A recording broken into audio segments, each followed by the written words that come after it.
we're gonna react to his story.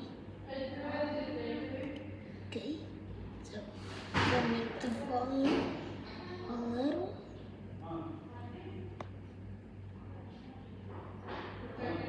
Okay, short. Okay.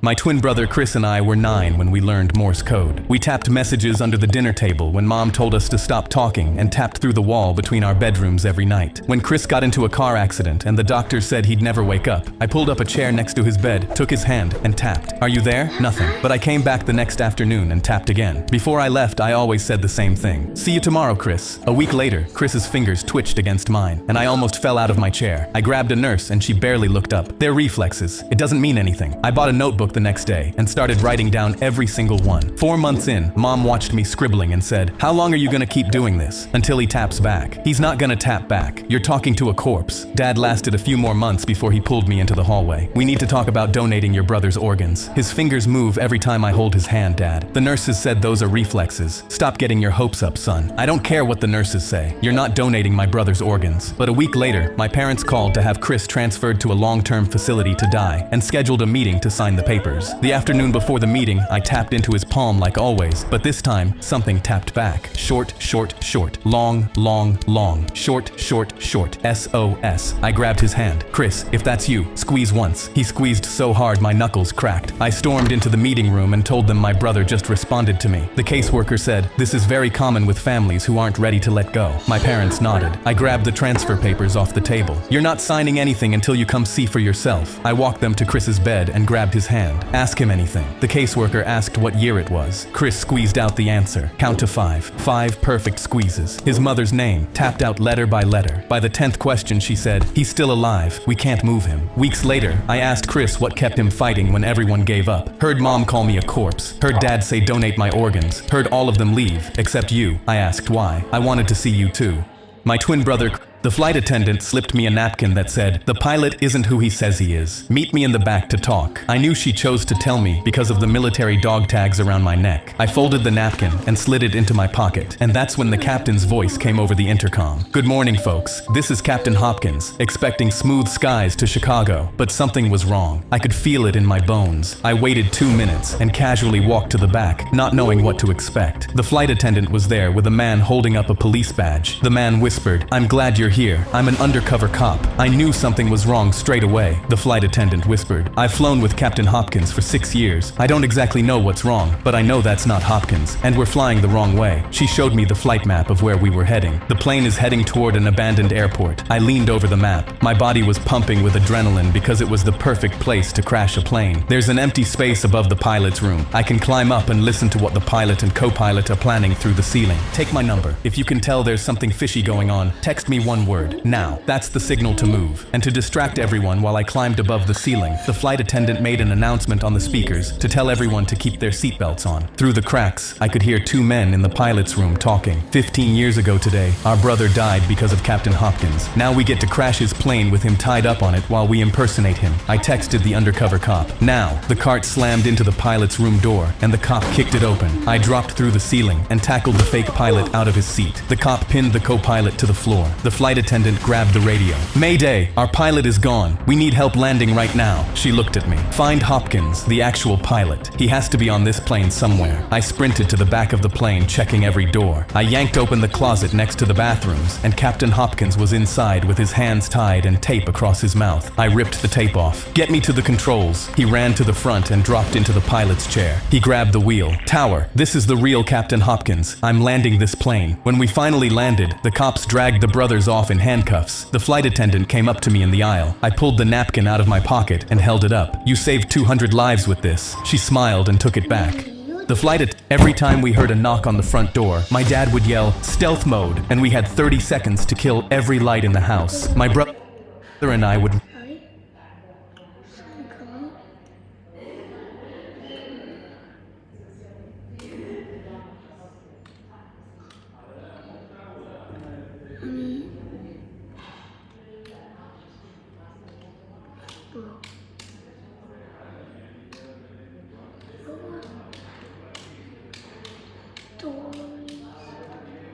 I'm so bad at spelling stories.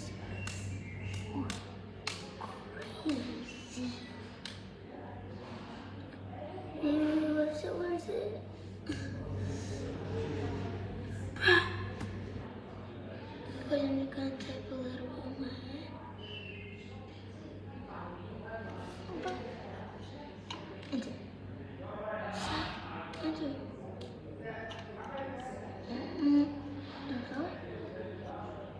Sorry.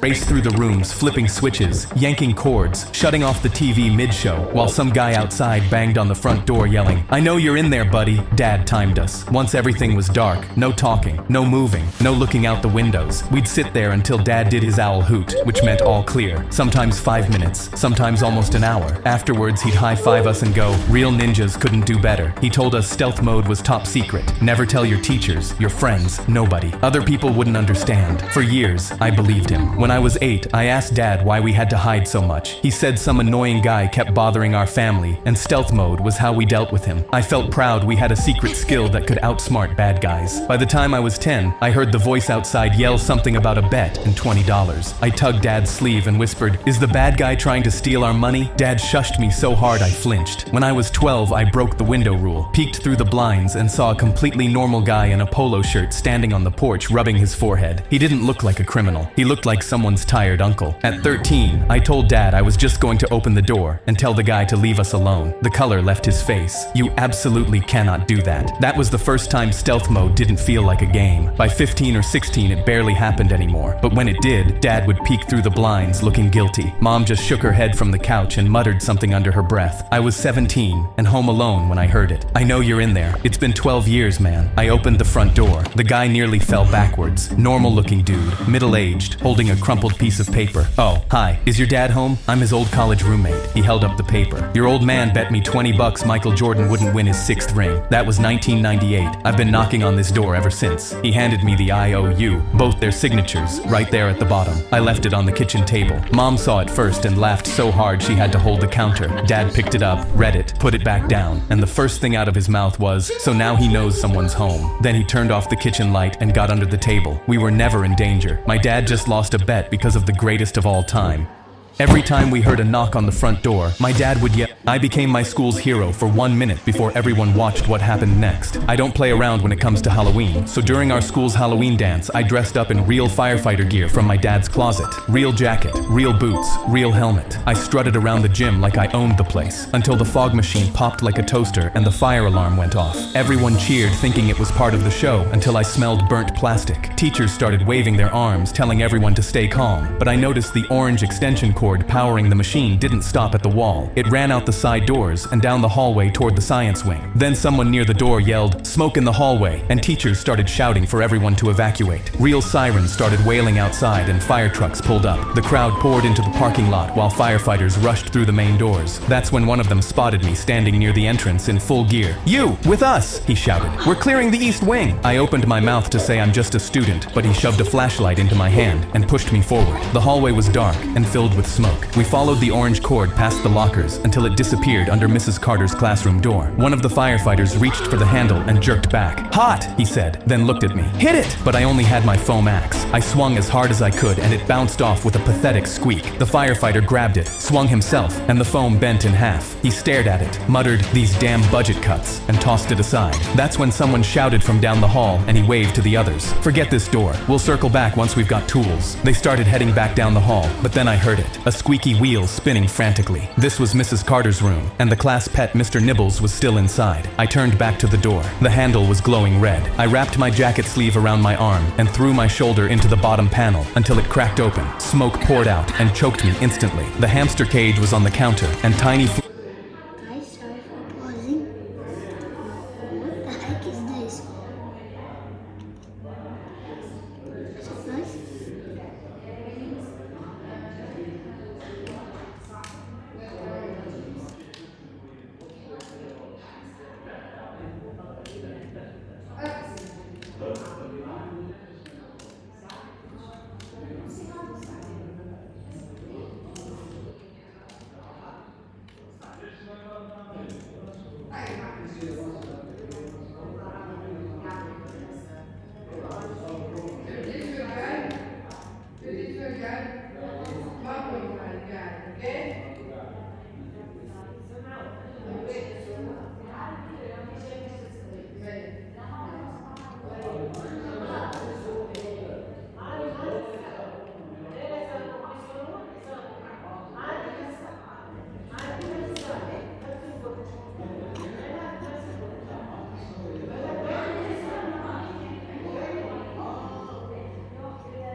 flames were eating the papers around it. I grabbed the melted cord with my sleeve and yanked it from the wall. A spark bit through the fabric straight into my skin, and I screamed, but kept pulling until the plug came loose. I grabbed the cage with my smoking sleeve, and the metal seared into my palm. I could smell my skin burning. My lungs felt like they were filled with glass, and my vision was going black around the edges, but I ran. When I burst through the side door, I collapsed face first onto the concrete and threw Mr. Nibbles onto the grass so I wouldn't crush him. I could hear cheering as hands grabbed me, and someone pulled off my helmet. A firefighter was staring down at me. "Kid, you're a hero!" That's when I heard the scream. I turned my head and watched a hawk swoop down, grab Mr. Nibbles in its talons, and fly away.